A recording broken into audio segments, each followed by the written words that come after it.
हम कक्षा 10वीं के काव्य खंड हिंदी का एक कहानी लिए हैं जिसका नाम है प्रेम अयनी श्री राधिका करील के कुंजन ऊपर वारो। इस बारे में पढ़ेंगे। इस कविता के पूरे भावार्थ क्या, इसका अर्थ है, इसके कहानी के पीछे क्या क्या अर्थ है, कौन इसके लेखक हैं, सब बारे में पढ़ेंगे। तो सबसे पहले कविता का नाम है प्रेम अयनी श्री राधिका। प्रेम अयनी श्री राधिका बोर्ड पर बड़ा दिखाई नहीं दे रहा, इसलिए 10th क्लास का बुक ले लीजिएगा, पेज नंबर 140 114।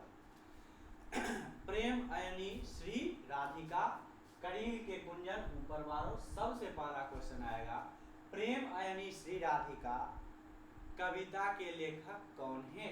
कवि कौन है? तो रसखान। कौन है? रसखान। या फिर करील के कुंजन ऊपर वारो के कविता के कवि कौन है? रसखान। कौन है? रसखान। तो सबसे पहले हम रसखान की जीवनी के बारे में पढ़ेंगे। रसखान की जीवनी के बारे में पढ़ेंगे। रसखान का जो ग्रंथ है, जो भी कुछ पुस्तक लिखे थे, उनमें उनके बारे में कोई विशेष विशेष बताया नहीं गया है। फिर भी उनका एक ग्रंथ था, वो ऐसे 2 ग्रंथ लिखे थे। रसखान कितने ग्रंथ लिखे थे? 2 ग्रंथ लिखे थे। कितने लिखे थे? 2 लिखे थे। एक था प्रेम वाटिका, एक था प्रेम वाटिका और दूसरा था सुजान रसखान। पहला था प्रेम वाटिका, दूसरा था सुजान रसखान। प्रेम वाटिका और सुजान रसखान। प्रेम वाटिका में क्या था? तो प्रेम वाटिका में प्रेम संबंधित निरूपण लिखा हुआ था। क्या लिखा हुआ था? प्रेम संबंधित निरूपण लिखा हुआ था, यानी कि प्रेम से संबंधित जो बातें होती है वो प्रेम वाटिका नामक ग्रंथ में रसखान जी ने लिखा था। और उनके दूसरा ग्रंथ का नाम क्या था? सुजान रसखान। क्या नाम था? सुजान रसखान। चूंकि क्यों प्रेम, ये जो रसखान थे कृष्ण और राधा के बहुत ही बड़े भक्त थे। कृष्ण और राधा के बहुत ही बड़े भक्त थे, इसीलिए सुजान रसखान नामक पुस्तक में, सुजान रसखान नामक पुस्तक में इन्होंने कृष्ण की भक्ति के बारे में लिखा है। कृष्ण की भक्ति के बारे में लिखा। किसके बारे में लिखा? कृष्ण की भक्ति के बारे में लिखा। सबसे पहले क्या पढ़ें? प्रेम अयनी श्री राधिका कवि के कविता लेखक रसखान, करील के कुंजन ऊपर वारो लेखक रसखान। क्या ग्रंथ? 2 ग्रंथ, प्रेम वाटिका और सुजान रसखान। प्रेम वाटिका में प्रेम संबंधित निरूपण, सुजान रसखान में कृष्ण की भक्ति से संबंधित निरूपण लिखा हुआ था। ठीक है, आगे आते हैं। इनके बारे में ऐसे कुछ खास जानकारी नहीं मिल पाती है, लेकिन इनका जो ग्रंथ था प्रेम वाटिका, जिसको इन्होंने लगभग 1610 ईस्वी में लिखा था। प्रेम वाटिका की रचना कब की गई थी? 1610 ईस्वी में। किसके द्वारा की गई थी? रसखान के द्वारा की गई थी। उसमें इन्होंने कुछ, इनके बारे में कुछ जानकारी मिल पाती है। कहा जाता है कि ये दिल्ली के पठान राजवंश में उत्पन्न हुए। दिल्ली के कौन राजवंश में उत्पन्न हुए थे रसखान साहब? तो दिल्ली के पठान राजवंश में रसखान साहब उत्पन्न हुए। दिल्ली के पठान राजवंश में रसखान साहब उत्पन्न हुए। और इनका रचना काल, ये जो रचना किया करते थे, जो ग्रंथ लिखा करते थे, उस समय दिल्ली का राजा कौन था? जहांगीर। कौन था? जहांगीर। तो इनके रचने काल का समय वहां का शासक कौन था? जहांगीर था। इनके रसखान के रचना काल के समय वहां का शासक कौन था? तो जहांगीर था। कौन था? जहांगीर, जो कि एक मुगल सम्राट था। जहांगीर था। कौन था? जहांगीर था, राइट, मुगल सम्राट ने। लेकिन उस समय बाद क्या हुआ? दिल्ली पर मुगलों का आक्रमण हो गया। दिल्ली पर क्या हो गया? मुगलों का आक्रमण हो गया। तो पठान वंश और मुगल के बीच मारपीट हुआ, लड़ाई हुआ, जिसमें पठान वंश हार गया। पठान वंश क्या हो गया? हार गया। और यह अपने जान बचाने के लिए दिल्ली से भागकर कहां चले गए? ब्रजभूमि चले गए। कहां चले गए? ब्रजभूमि चले गए। कहां चले गए? ब्रजभूमि चले गए। अब ब्रजभूमि जा क्या करने लगे? कृष्ण की भक्ति करने लगे। किसकी भक्ति करने लगे? कृष्ण भगवान की भक्ति करने लगे।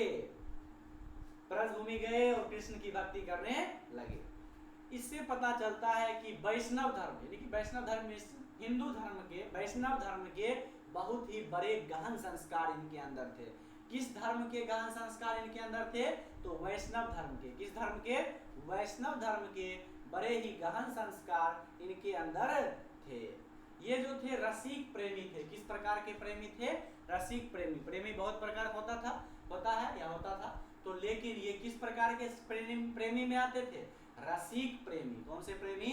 रसिक प्रेमी में आते थे।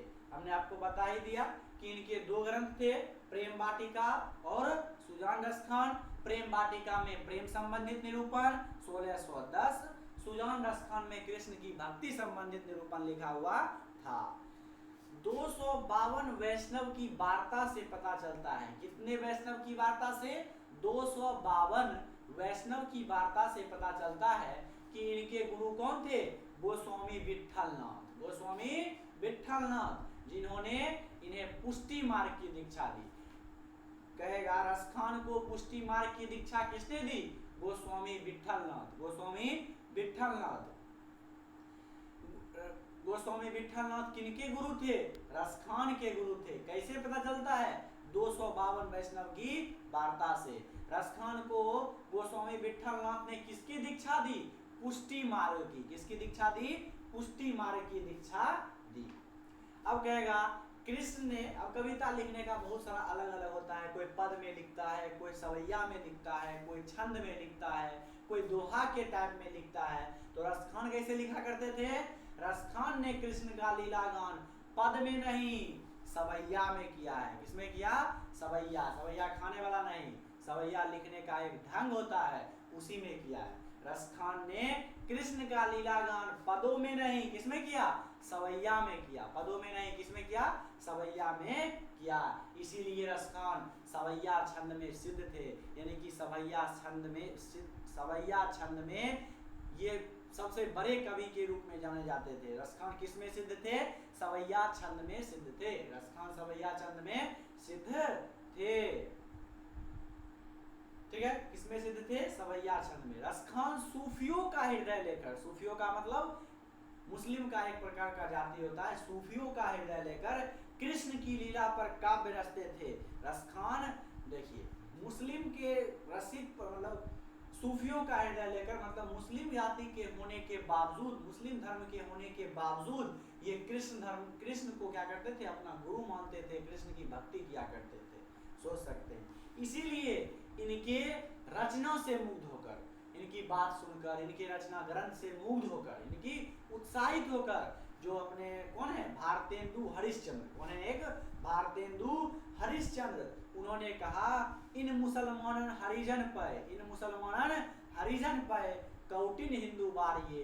यानी कि रसखान जैसे मुसलमान के लिए, रसखान जैसे मुसलमान के लिए, कौटिक, कौटिक मतलब करोड़ों, कौटिक मतलब करोड़ों, रसखान जैसे मुसलमान पर हम करोड़ों हिंदू को क्या कर देंगे? न्योछावर कर देंगे। रसखान जैसे मुस्लिम के लिए हम करोड़ों हिंदू को क्या कर देंगे? न्योछावर कर देंगे। वारिये, वारिये मीन्स न्योछावर कर देना। कौटिन, कौटिन मतलब करोड़ों।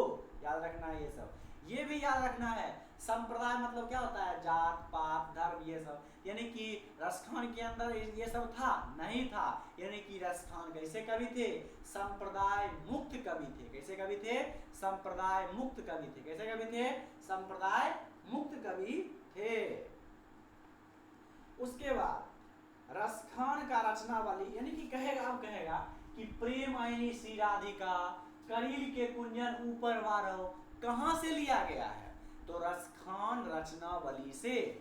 प्रेम आईनी श्री राधिका करील के कुंजन ऊपर वारो, ये सब कहां से लिया गया है? रसखान रचनावली से। कहां से? रसखान रचनावली से लिया गया है। दोहा, सोरठा, मराठा ये सब इनके सवैया का कुछ नाम था, ऐसे ये सब नहीं हो सकता है। ठीक है, तो ये हो गया हमारे किसके बारे में? रसखान यानी कि कवि के बारे में। एक बार लास्ट रिवीजन 1 मिनट के लिए। क्या रसखान ने कितना ग्रंथ लिखा? 2। पहला ग्रंथ प्रेम वाटिका 1610, प्रेम वाटिका में प्रेम संबंधित निरूपण। दूसरा ग्रंथ सुजान रस खान, सुजान रस खान में कृष्ण संबंधित भक्ति का लीलागान किया है। उसके बाद ये दिल्ली के पठान राजवंश में उत्पन्न हुए। जब वहां पर मुगलों का आधिपत्य हुआ तो ये दिल्ली से भागकर ब्रजभूमि चले गए। ब्रजभूमि में जाकर कृष्ण की भक्ति करने लगे, कृष्ण की भक्ति करने लगे। इससे पता चलता है कि सूफियों का हृदय होने के बावजूद ये वैष्णव धर्म के इनके अंदर बहुत अच्छा संस्कार था। गोस्वामी विट्ठलनाथ ने इन्हें पुष्टि मार्ग की दीक्षा दी थी। किससे पता चलता है? 252 वैष्णव की वार्ता से पता चलता है। ठीक है, 252 वैष्णव की वार्ता से पता चलता है। फिर हम आपको बताए रसखान ने कृष्ण का लीलागान किसमें? पद में किया? नहीं, पद में नहीं किया। किसमें किया? सवैया में किया। किसमें किया? सवैया में किया। इसलिए रसखान क्या थे? सवैया छंद में सिद्ध थे। सवैया छंद में सिद्ध थे। रसखान की रचना से मुग्ध होकर, रसखान की रचना से खुशी होकर किसने कहा? इन मुसलमानन हरिजन पे कौटिन हिंदू बारिये।